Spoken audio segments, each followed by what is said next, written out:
Matthew chapter 4 and verse 18.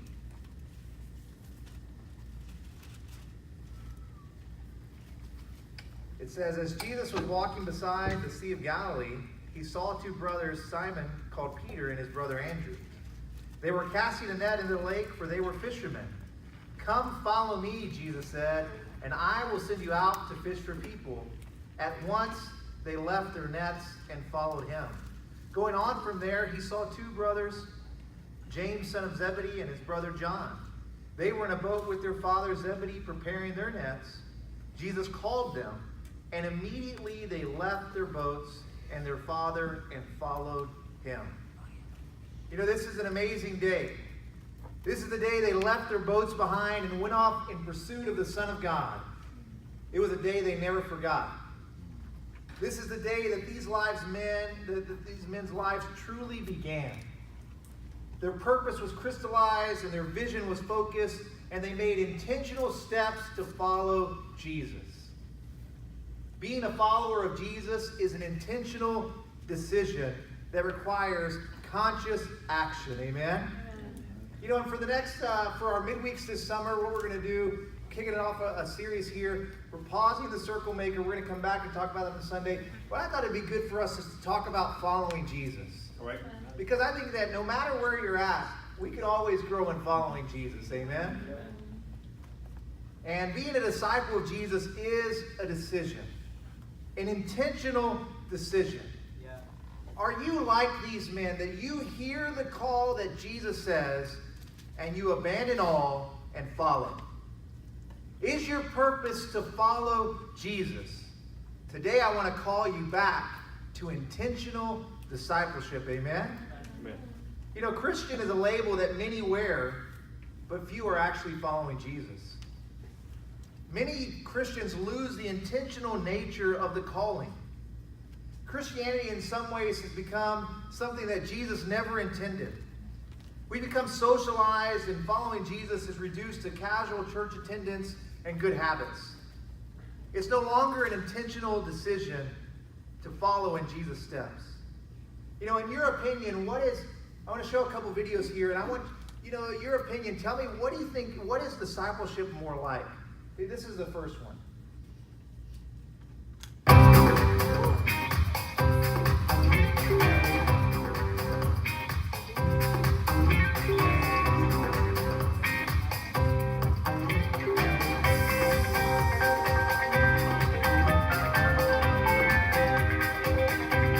So that's the first option, tubing.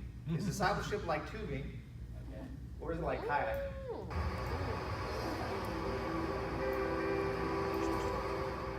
Healed out of the 80. It was all going good. I was right on line, right where I wanted to be. And boom, I melted down. God flicked back.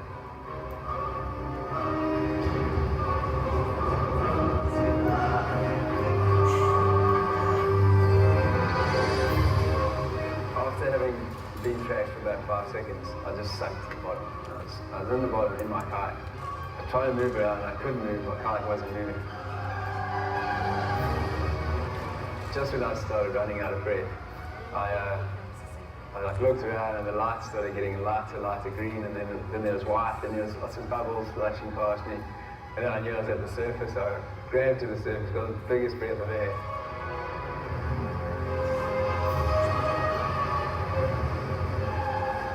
And at this point I looked over to see if Steve had come out of the eddy, and he was just peeling out of the eddy. And I knew that I didn't want to swim down the river right side of -1. It's kind of undercut grass and really nasty. So I started beelining for the left, and Fisher was following me up. My boat was kind of floating down. The foam from inside my boat had come out. My water bottle was out, so my paddle was everywhere. So it was me and everything floating, and Steve paddling in behind me just to make sure that I came out well.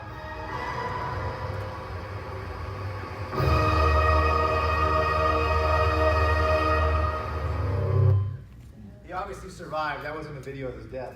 He survived. He was the one telling the story. But what is it like? You know, what is discipleship like? Tubing or kayaking? You know, tubing doesn't take much conscious decision. Not many deliberate decisions at all, except to put on sunscreen, hopefully. It's basically like sitting in a lazy boy on a river. That's basically what tubing is. Tubing is one of the greatest activities you could ever do. Yeah. You know, more than 3 million tourists will descend on a town of 57,000 New Braunfels every year. Most of them to float down the river. That's crazy. As you saw in the video, just tubes stacked up line. There's tons of people there. Tubing is relaxing. You can just sit back and go with the flow. But kayaking, it can be relaxing, but not on the Zambezi River, of the river we saw earlier. You know, it's the home of the world's largest waterfall. It's a beautiful river right there. And this river right here, there's several in this picture. I don't have all the different countries. There's several different countries. This divides it right here. And right before that kayaker went down the river there, he went off the waterfall with him and some of his friends. Look at this. This is the waterfall, and that's where they are. They kayaked to the edge and got out and just peered down the 350-foot waterfall. One slip, the trio would plummet to their deaths. These falls are impossible to go over. You know, they made it to the edge and just without going over. And this is during the dry season. This is not, you know, when the water's at the highest level. People will kayak beneath the falls. That's where he was at. And the rapids aren't the only danger there. The river is filled with hippos and crocodiles also. So in the calm parts, that's real danger there too. You know, hippos and crocodiles. And you think about kayaking. Experts say, I own a kayak, but I am not an expert, and I will never try this, ever. You know, I barely get out in Lake Bryan, and there's enough wind there, and I have to go back to shore. It's, you know. But experts say that in whitewater rapids, you have to choose your line carefully. You have to paddle aggressively to avoid danger. And when I think about it, discipleship is more like kayaking. It's more like the second video we just saw. It takes intentional action, intentional discipleship. You have to constantly be attentive to what current you're on and where you're headed in this world. You know, in life, most have figured out, the mature have figured out, that everything worthwhile takes deliberate decisions and not impulsive, casual action. You know, if you want good health, you can't just eat whatever. If you go with the flow, you'll end up with diabetes. If you want to get a degree, you must be intentional, right? If you just go with the flow will take you right out of the university. If you want to do well financially, you must be decisive and say no to more than you say yes to. If you buy the lie that consumerism is selling, you end up broke and in insurmountable debt. The flow will make you broke. The currents of this world that we're in will leave you unfulfilled, in debt, and diabetic. That's true. I mean, everything the world is advertising. And if you're not deliberately deciding to follow Jesus, the currents of this world will lead you away from him. The currents of this world do not follow Jesus. You will live for the wrong things. The currents of this world will lead you to horrible marriages and dysfunctional families. You know, I think about the currents of this world, you know, in terms of romance and sexuality. They will leave us perverted and alone. Sadly, media, movies, and television shows portray this casual sexuality that friends can hop in and out of each other's beds with no consequence and pain-free.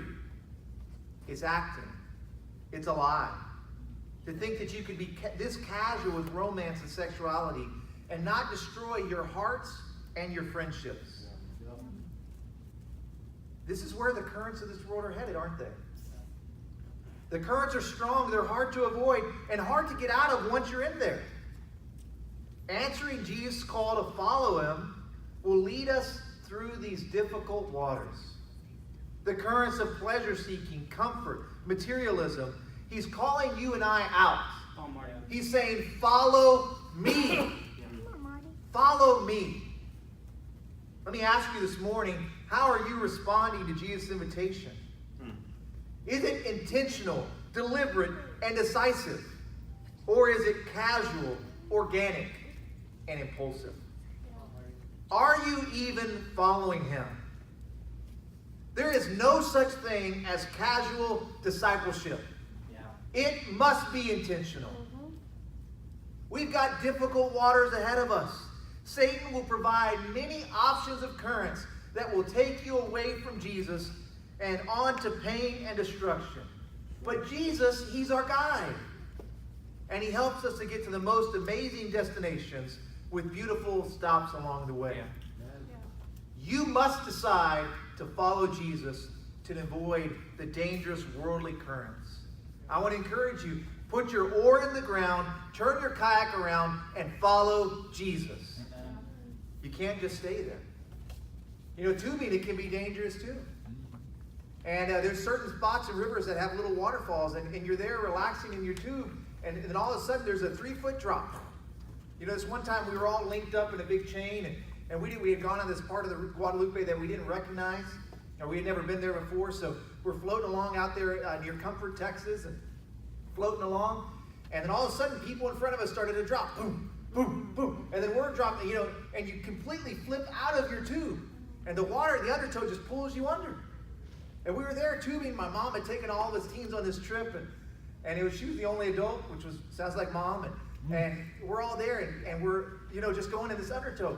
And luckily I went out. But as I looked up, most everyone went back out. But then I saw my mom. She was going back under and under and under. The tubes, the water had gotten her. And so we're yelling, put your feet down. You know, that's what you're supposed to do. Go put your feet down the river. It'll push you out. Finally, she did. I thought I was trying to walk back up, but the current was so strong. She finally got out. And the truth is, we were in dangerous waters.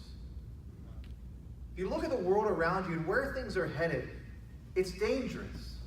Right. You won't end up being the person you want to be if you don't make the intentional decision to follow Jesus. All right. I want to encourage you, put your oar in the ground. Make intentional, deliberate decisions. You know, Jesus, if you're following him, Jesus was very intentional. He lived on purpose. Everything he did was to fulfill what God told him to do. Everything. He was not casual. He was not reactionary. He was intentional and took every step. Everything he did was driven by principle and by a plan.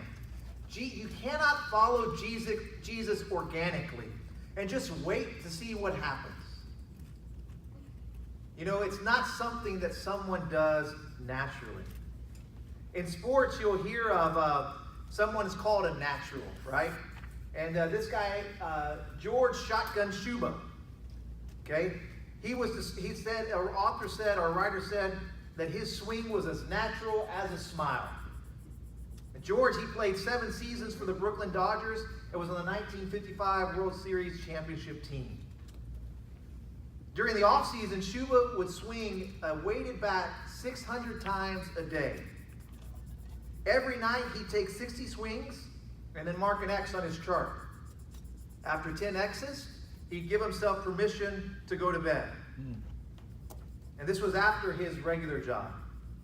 Shuba practiced that daily ritual for 15 years. So when Shuba heard this, it's as natural as a smile, he says, "You call that natural? I swung a 44-ounce bat 600 times a week, 4,200 times, or 600 times a night, 4,200 times a week, 47,200 swings every winter." His swing wasn't natural. It took daily, deliberate action. I've never met a natural disciple. They don't exist. Yes, I've met some really talented and spiritual men and women, but behind the fruit of their life is a deliberate decision to be close to God and to follow Jesus. Right. It's not in my nature and it's not in your nature to live like Jesus. You must decide to. Today, I want to call you to discipleship. I want to call you to answer this call, follow me. Jesus called these men to intentional living, to follow. The disciples made a decision in that moment. It's time for us to make that decision and to leave reactionary, purposeless living behind and follow Jesus. Amen? Amen. So staying with the kayaking illustration, I want to reveal some major currents in our world that we must avoid and that we can avoid by following Jesus. Have you heard of relativism? That the idea that there is no universal or objective truth according to relativism, rather that each point of view has its own truth. Right? That everyone has their own truth. Many have adopted this worldview when it comes to morality. That there is no right or wrong way to live. That each individual decides what's right for them, and that's right, and the only wrong thing you can do or say is to say that they're wrong. Do you guys recognize the world that we're in? I mean, you have to, everybody, it seems like somebody else is getting in trouble for their comments and their opinion shared about what's right or wrong. And the only thing in our world right now that is really wrong is to be intolerant. And yes, we need to love everybody, and no sin is greater. You're no greater or better than anybody else. I'm not talking about being judgmental. But this idea that there's no absolute right or wrong is foolish. 2 + 2 is 4. Right. It is. That right? Did I get my math right there, Agnes? Yeah, right? That's right. There's absolute truth in this world. Yeah.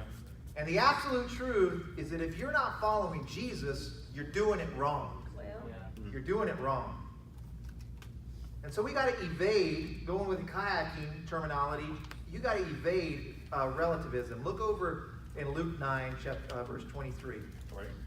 Come on, Marty. This is a strong current. In Luke 9:23, then he said to them all, "Whoever wants to be my disciple must deny themselves and take up their cross daily and follow me. For whoever wants to save their life will lose it, but whoever loses their life for me will save it. What good is it for someone to gain the whole world and yet lose or forfeit their very self?" Jesus defines discipleship here. He says, anyone who sets their mind on following me must do these things. And so you think, well, how does relativism come and affect our Christianity? Well, I'll tell you.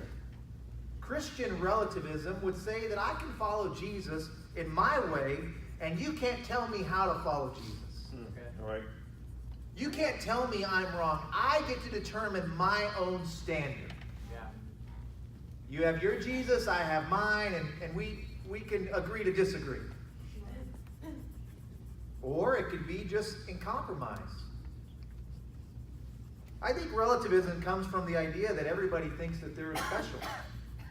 And that they're the exception. Oh, you're special, and you do no wrong. Yeah. And this is the parenting things, and this is how we ended up in this place, that you can do no wrong. And so my views are always right. My views are absolute truth.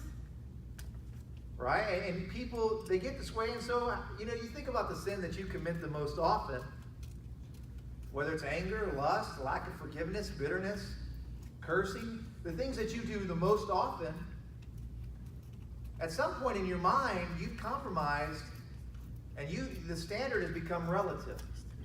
All right. You think that, yeah, Jesus is there, but Jesus has a lot of grace, and I'm good with being this way. And so we cease to have a standard, and we're mistaken. Some of us are mistaken and believe that there's no standard. But Jesus himself said, you must deny. You must carry the cross, and you must follow me. Yeah. John wrote in 1 John 1, whoever claims to live in him must walk as Jesus did. The world's view on absolute truth influences us. And we can compromise on the truth of Jesus' words. Yeah. All right. For some of us, we've lost conviction about the must of discipleship. For some, we see that must should be should. And we think Jesus said, if anyone comes after me, he should deny themselves. He should carry their cross. He should follow me, or whoever claims to live in him should walk as Jesus did. That's a lot easier to swallow, isn't it? And we lower the standard. And we no longer say that it's an absolute and it's a must. We're living with should. You know, we all like options. Cars, if you go buy a new car, they're loaded with options. If you're going to get cable, you got loads of options. Cell phone plans, loads of options. But there are no options when it comes to being a disciple of Jesus. Yeah. You're either doing it or you're not. And it's not because of what the church says, it's because of what Jesus said. Yeah. He said you must follow him. Let me ask you, are you following Jesus? Do you have conviction to say, I must do what he did? I must say no to myself. The current of relativism is strong. It's flowing widely. People in our world are abandoning any moral standards around us. To be a Christian, you must have a standard. And that standard is Jesus. Amen. What he did and what he said. I want to encourage you, you've got to be decisive. Truth is not relative. If you're doing something that Jesus didn't do, you're wrong. And if you're not taking the actions that Jesus took, you're wrong. Because Jesus is the standard. Let's be intentional and decide to evade relativism. Amen? The next current is individualism. And I'm not a sociologist, so I'm not speaking to the whole scope of these social theories or thinking, but we're just looking at a certain part of them. I know there's more to relativism. I know there's more to individualism. But individualism, it advocates the interest of the individual that should achieve as the precedence over the state or social group. Basically meaning individualism is selfishness. It's all about me. We live in a very individualistic world, don't we? Yeah. The world is very self-focused and does not concern themselves with the welfare of others. The goal of individualism is self-fulfillment, self-realization. It's all about self.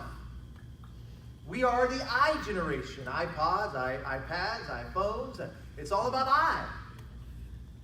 The individual is the most important. Consider how people watch TV. There's no more fighting over what shows to watch. It's just what screen you get to watch it on. Somebody's got the big one. Well, I'll watch it on my phone then. I'll watch it on my iPad. And it's this idea of individualism. Technology, I believe, has done some amazing things. But one of the detriments of technology is that people are less dependent on one another.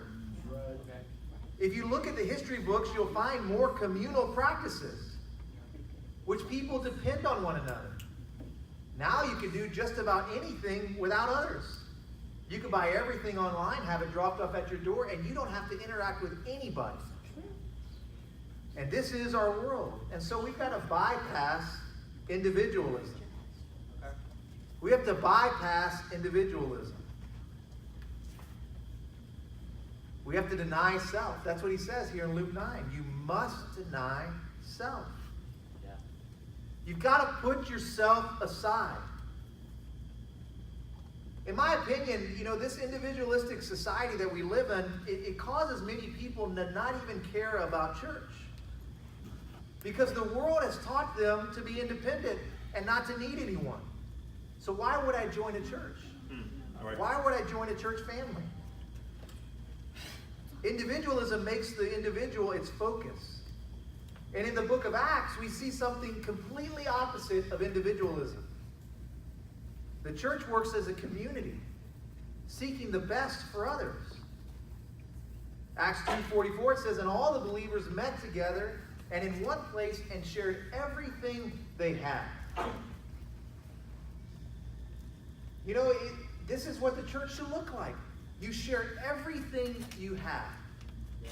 Your identity is lost in the group. Yeah.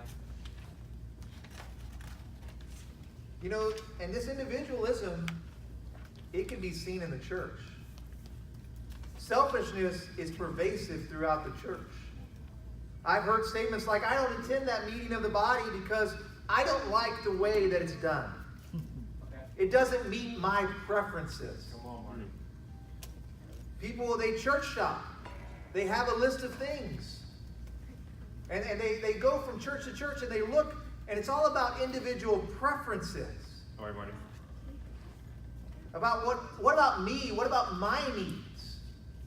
And if you're not attending the meeting of the body because you don't like it, well, when did it become about you? Well, When did it become about your needs? Why not show up and love somebody else? Okay. Why not show up and make a difference? Instead of withdrawing your heart, withdrawing your presence, individualism is going to kill the church. You can't have I, church. It doesn't work. We need one another. We must bypass individualism, amen? You know, in education, great strides have been made, but it's a huge job for teachers because many students have individualized education plans. IEPs, yeah. right? And teachers and principals constantly have meetings with parents that all they hear is, what are you doing for my child? Right. The school's goal is to educate children. But in this I world, everybody wants I school, and it's all about me. And my kids, and so this hurts education, doesn't it? Yep. It makes it harder. And yes, some people do need an individualized plan. That's good. But people bring this attitude into church. You want an ICP, an individualized church plan, personalized to your preferences and your needs. I want this song. I want this type of song. I want this length of service. And I want this message preached. Come on, Marty. Individualism is great for your list on Spotify, but it doesn't work for church. Individualism will destroy the church. Yeah. To follow Jesus, he says you must deny yourself. As a church, we need each person, and every person is important. But we should all have this attitude, it's not about me. It's not about self. As Paul wrote in Philippians chapter 2, do nothing out of selfish ambition or vain conceit. Rather, in humility, value others above yourself, not looking to your own interests, but each of you to the interests of others. You think about this is a beautiful example of what family should look like, right? Yeah. You know, if families do this, imagine if every single member of the family is looking to meet the needs of others. No needs will go unmet. But if you do the opposite of this, individualism is destroying families.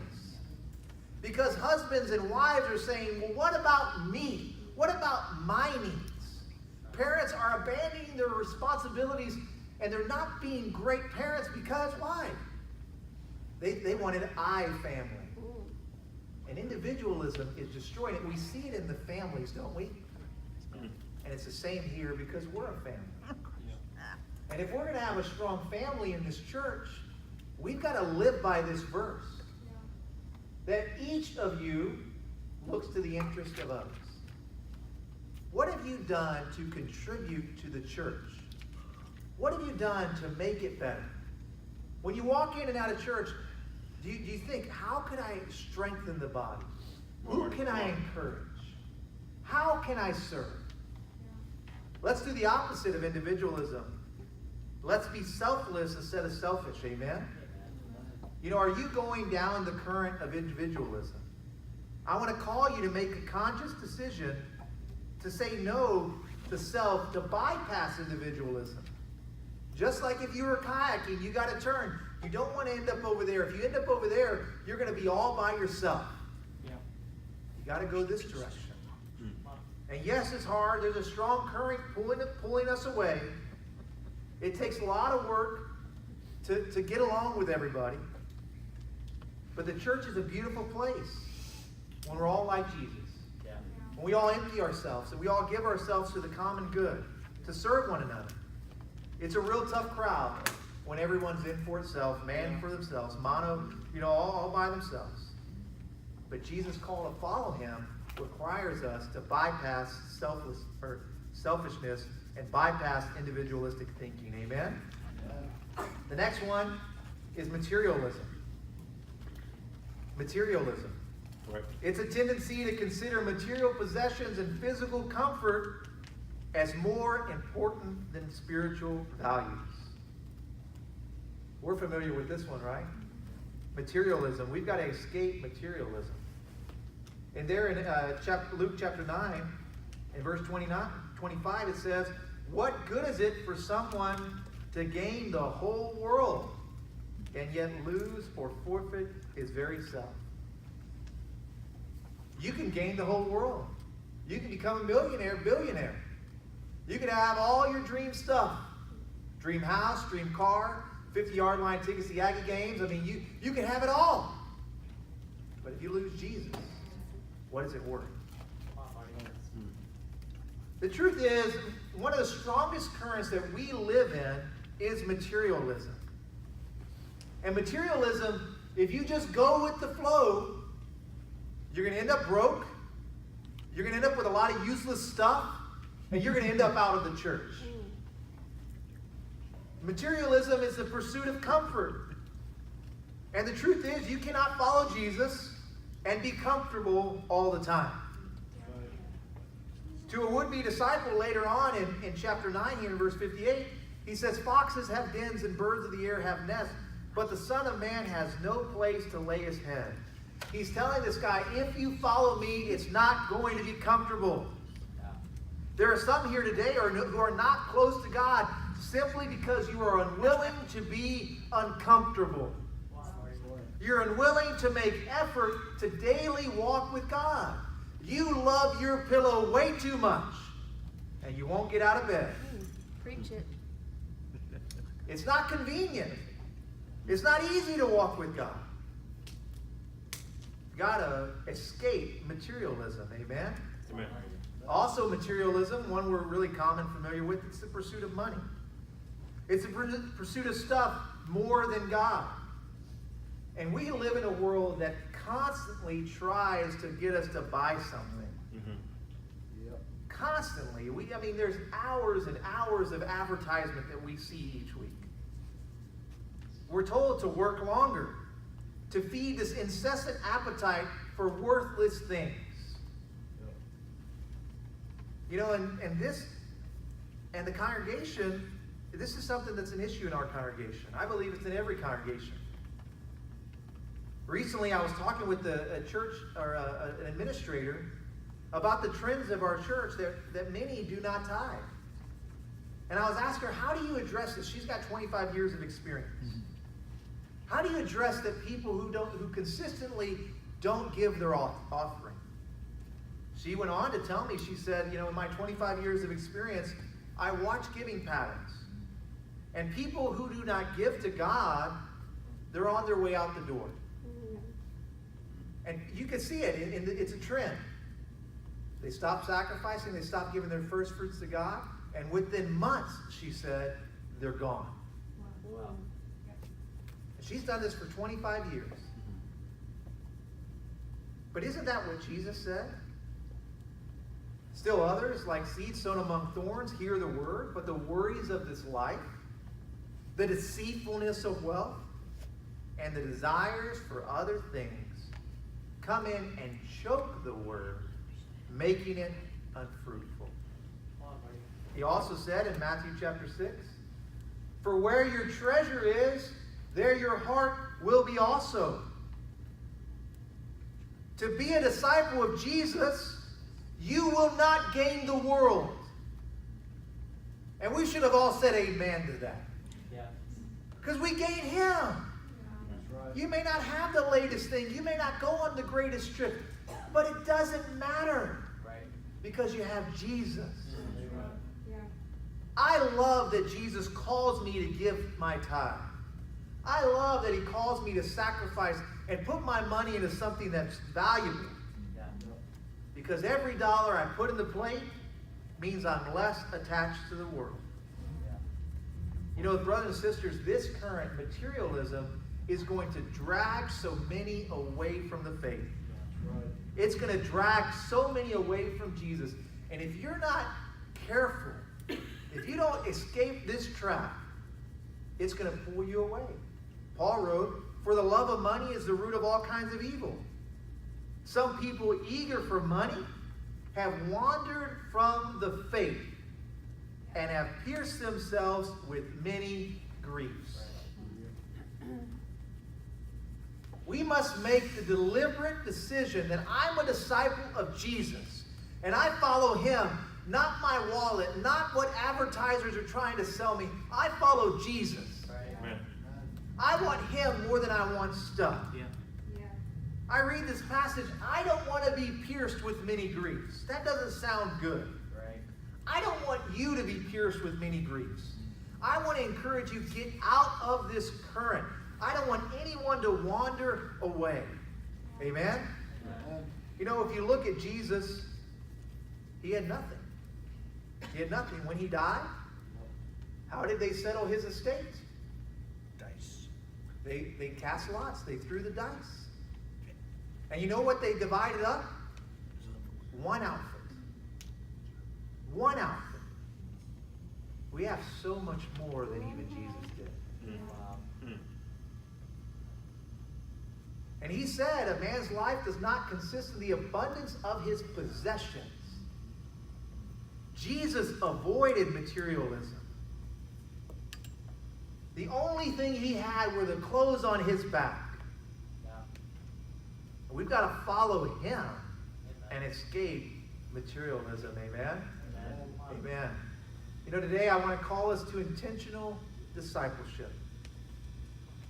Being a disciple requires intentional decisions, intentional actions. It's not like tubing. Tubing's awesome, but that's not discipleship. It's like kayaking, the world's most dangerous river. Let's decide to follow Jesus and reject worldly currents of relativism, individualism, and materialism. These currents are strong, but you can get out of them. You can avoid them by heeding the simple call, follow me. Amen. Amen.